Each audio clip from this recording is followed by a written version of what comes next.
Hey everybody, this is Ann Thomas from evolvinggoddess.com, and today I want to talk to you about living a life by design versus living a life by default.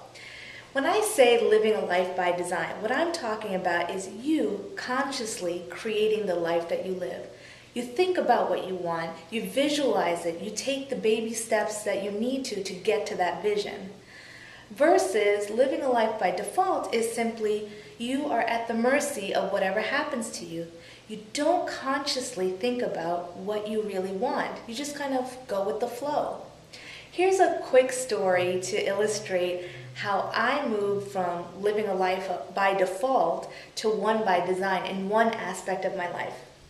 So growing up Indian American, there were three professions that were acceptable to the community that I grew up in. You could be a doctor, you can be an engineer, or you could be a lawyer. And my parents happened to prefer that I be a lawyer.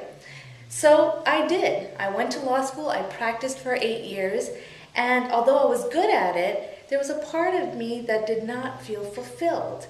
I tried different venues, I tried to make it work, but ultimately it just wasn't quite the right fit. In hindsight, I realized why. It's because I was living a life by default. I thought, okay, well, this is what I'm supposed to do, and I did that. But when I really looked inside, and I looked in my heart and thought about what do I want to do with my life, I knew that I wanted to help people. I knew that I wanted to empower people to love themselves more, and that's how I discovered life coaching. So I invite you to think about whether or not you are living a life by design or by default. To help you, I want you to imagine what you would be doing with your life if you didn't have to worry about money, if you didn't have to worry about social status, if you didn't worry about what other people thought of you. All you had to pay attention to was your heart's desires. In that instance, what would your life look like? What would you do to earn a living? How would you spend your time? What kind of relationships would you have? Really think about it. And now, compare that vision with what your life actually looks like.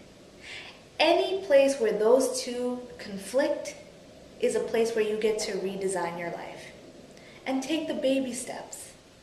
Believe me, taking the baby steps toward the vision that you really want, toward the life that you really want, is one of the most loving things you could do for yourself.